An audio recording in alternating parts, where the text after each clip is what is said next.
Now what we're going to do is, this is our back. So we're going to connect our front pieces to our back pieces. And what you're going to do is those extra little points and stuff that are on the pattern. See, on your pattern it has like different little triangle points on your pattern. See, like on the side here is the same ones here. So those are your pieces that you put together. So of course this is the inside, this is the outside. So we're going to put the sides, match those darts together, and we're going to sew the sides, and we're going to sew the shoulders. Okay, whichever one you want to do first, it doesn't matter, but that's where we're at in the pattern. So I'm just going to put those pieces together like so. Make sure it's a fly in here and he's bothering me. I have the door open behind me and I don't have a screen on it, so these guys come in here because it's so hot outside. Okay, anyways, bring those guys together. Bring it all together because you really want, you know, I'm big on continuity of the pattern. I'm big on that. Okay, so now that I have the seams lined up, and how much are you going to go? I would say about 1/4 of an inch from the edge. Okay? So, and do it how, according to your pattern or according to what it is that you're used to doing. It can definitely affect the size of the pattern if you make your seams wider or shorter or however way you want to say it. But for me, I always go about 1/2 inch, 1/4 to 1/2 inch. See, and so we got orange thread through and through. Take my threads, put those together, and cut those there. Now let's do the bottom. Put the seams together like so.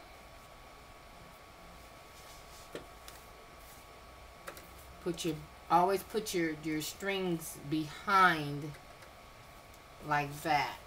Okay, so now we're gonna put that, line that up. And also another thing too, with how far do you put the material in to fit up under your pressure foot? Well, for me, I put it as far back as whereas I no longer can see the edge in the window of this. When I know that the edge is behind the foot, like slightly behind the window of the foot, then that's when I know, okay, I got good placement, because I'm going to back up anyway. Watch me. Okay, so I'm going to go forward. I'm going to go backwards.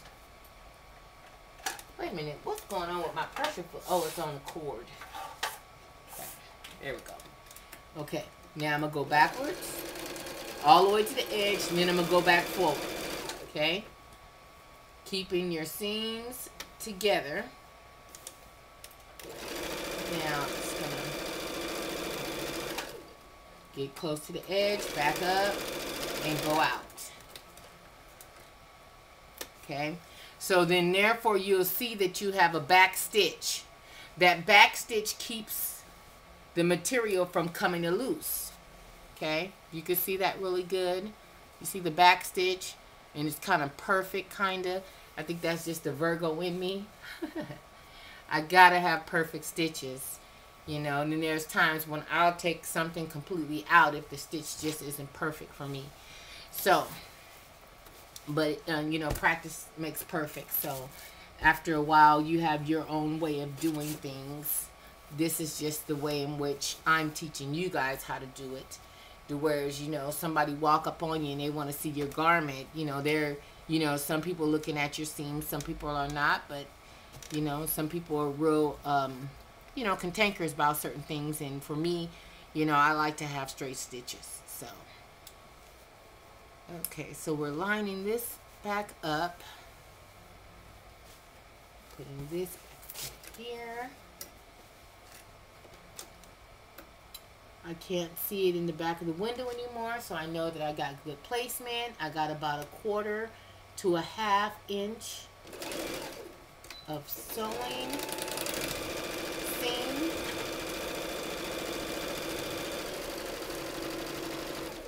Close to the edge. I'm going to back up, and then I'm going to go back out.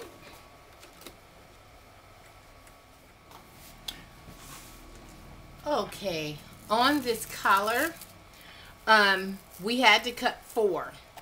Now, the reason why we cut 4 is with the collar, if you flip the, well, of course you're going to always have this flounce collar flipped down, but let me show you on the pattern. But on the collar, you know, whether it's flipped up or down, if the wind is blowing or anything like that, and you see like on the flounce, different parts of the flounce, to where it kind of folds down and whatnot, you want each, whichever way the wind blows, you still want to see the pattern, you know, in not turned inside out. You know what I'm saying? So if you don't cut 4 of them and put them together, then therefore you won't have a front and a back. If you just do the 2, it's just if the wind blows and it blows up, then therefore you're going to see this part.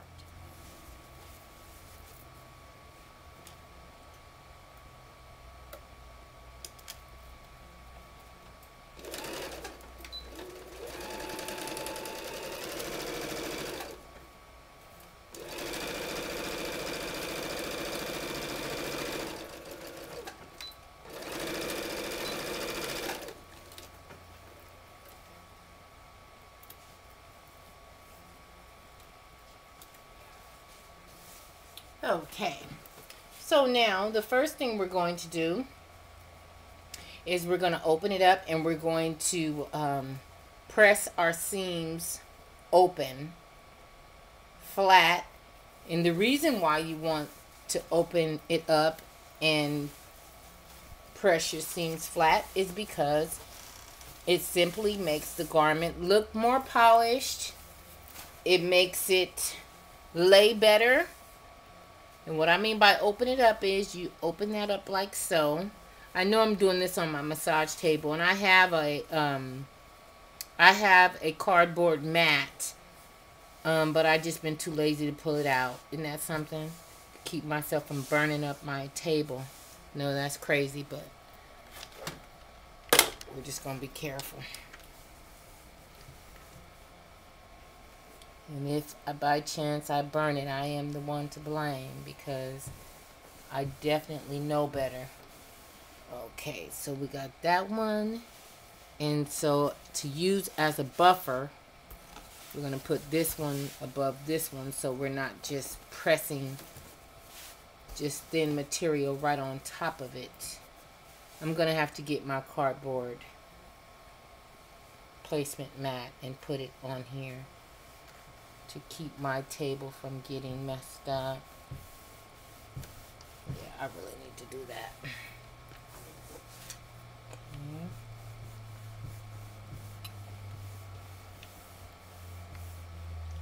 Okay, like so. Now what we're going to do is we're going to put these pieces together because we're going to sew it to whereas when we flip it this way, like I said, it's going to be whether or not the wind is blowing or not, you'll be able to see material on each side of the ruffle as opposed to not having it. So we're going to start from here.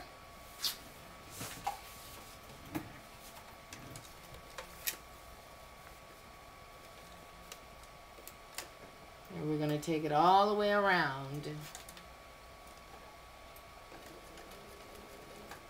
Back up just a little bit. Now on here, I don't really go like a full half inch or whatever. I don't do it that way on stuff like this because it will make it smaller. You know what I'm saying? because we're going to flip this inside out and we're going to press it out. And if you do a 1/2 inch or a 1/4, you know, then therefore it's going to take away some of what it's going to take away from the flounce once I flip it and press it out. So I don't want to do that. So I'm just pretty much just doing the edge, if you will.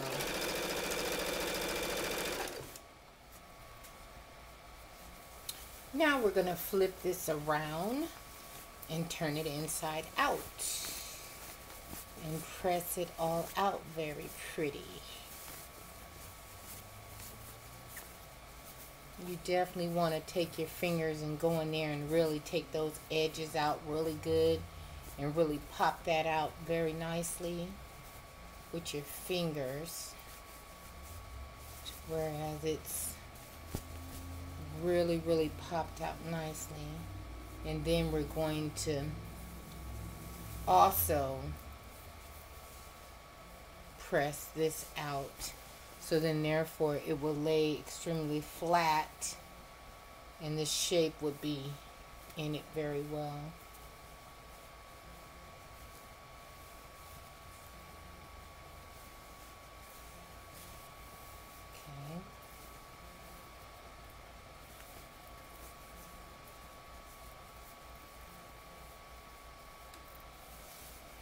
Okay, so what I'm going to do until I get my cardboard piece, I'm just going to take the extra material that I have left that's on the boat, and I'm going to use that as my buffer to keep from burning up my massage table.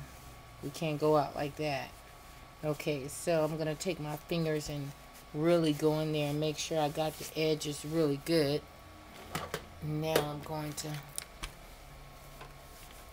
take my iron and hit that seam nice and neat. And you're gonna have to work with it because you definitely want to pop those seams out and make that, and, you know, so you just got to kind of be patient with it and pop that seam out and iron it along the crease, so therefore to be nice and neat. You see how that is? Now when the wind blows, woohoo, you're getting color on each end. Okay, let me finish popping this out and getting it ironed out, and then I shall return momentarily. We're not close to an hour in, but we're close to an hour in from the sewing. Let's say that, not from the cutting, from the, well, yes, from the, well, if you count the cutting, yeah, we're about an hour. Okay, if you're counting the sewing, we've probably been sewing for about 20 minutes. As you can see, we still got quite a bit of daylight hours. Let's see what time my phone says. Okay, my phone says 3:06. So there we go. Kind of give us a time frame as to where we at with things, to see how long it'll take us to make this beautiful little jacket. Let me get done with these seams. The next step is we're going to add our collar onto our front and back. So we already have some landmarks here that we have to connect this to. So we're going to simply connect those there,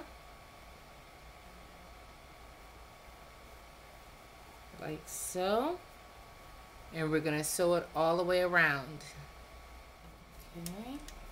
Now with the curve on it, you have to really work with it, and you're going to kind of be sewing in a circle, if you will.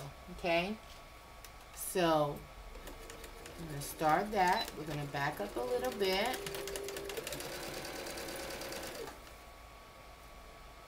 And I'm just doing the edges, you know, basically just to connect the two.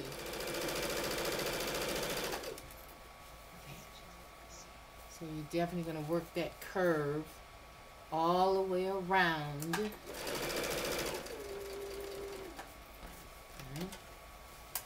Start bringing it around.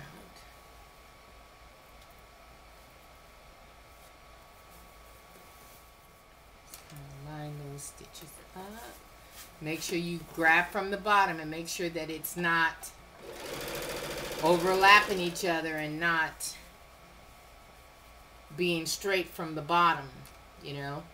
So you kind of want to watch that as you're sewing, as you're working around these curves, because these curves is what gives it the flounce, you know, is what gives it the body, is working it around there like that. Sort of like if you were making a hat, you know, like a floppy hat, you have to work it around those curves to give that floppy onto the floppy hat. So let's connect this girl right on over.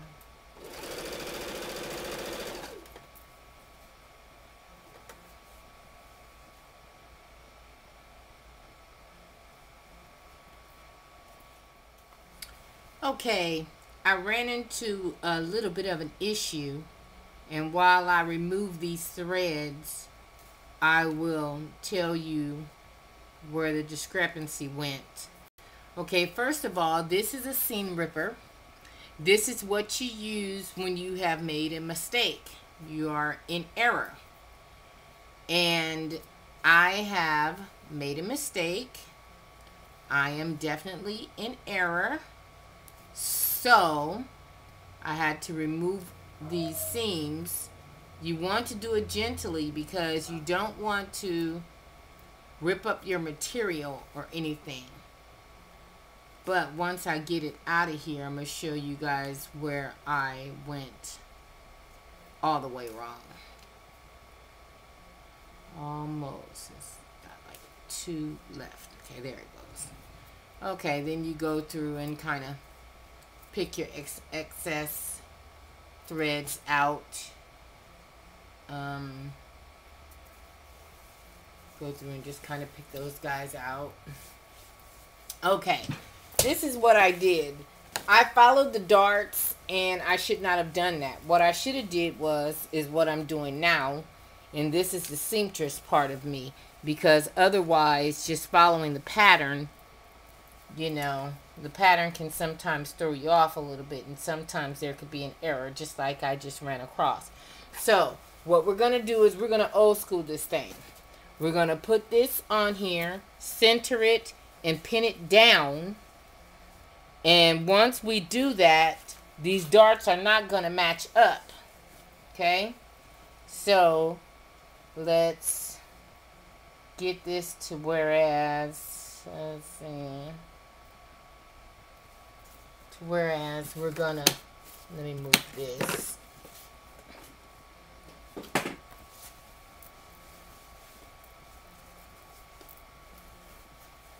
Okay.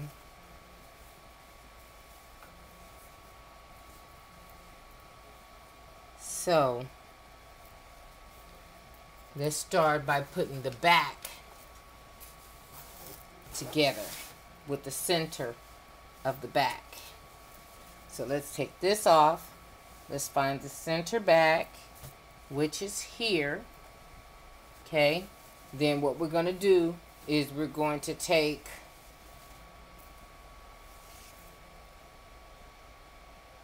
I'm turned around. Okay. We're going to take, okay, this is going this way. Okay. So we're going to take the center back of that and put this to the center back of this. And then I'm going to pin that. Okay, then I'm going to follow this completely around and kind of fit it in with as many pins as you think you may need, but you just want to fit this in like so. Okay, so I'm gonna put a pin right about in there.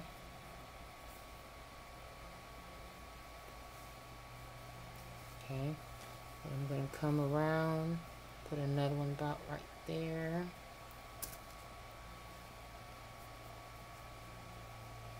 Okay, fit it around. You're going to go inch by inch because you know that it's going to flounce. So it's not going to be straight. And you're going to need extra pins for the curve, which I am on one right here. So, no, it's probably not making sense to you right now by looking at it raw this way, but as you're doing it and sewing it, it will come to you as to what I'm talking about. Okay, and we're gonna put this one, line this up. Okay, we're going to put one here.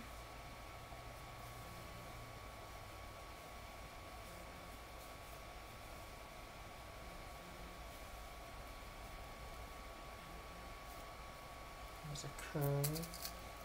So we're going to put one right in that curve right there. Now when you look at it, I'm going to show you. These aren't matching up, but I bet you what it is this matching point here is probably to making the to put the liner in. I bet you, and somehow or another, I bet you that's probably what it is. I don't know, but then too it would make sense because it would be some kind of triangle piece on that end. I don't know. So let's just get this pinned up around here. So then therefore it's off from the edge about a good inch to an inch and a half off the edge. So then we'll put this last one here. Okay, so now I'm going to follow this around on the opposite side and do the same thing, and then we'll come back for the stitching.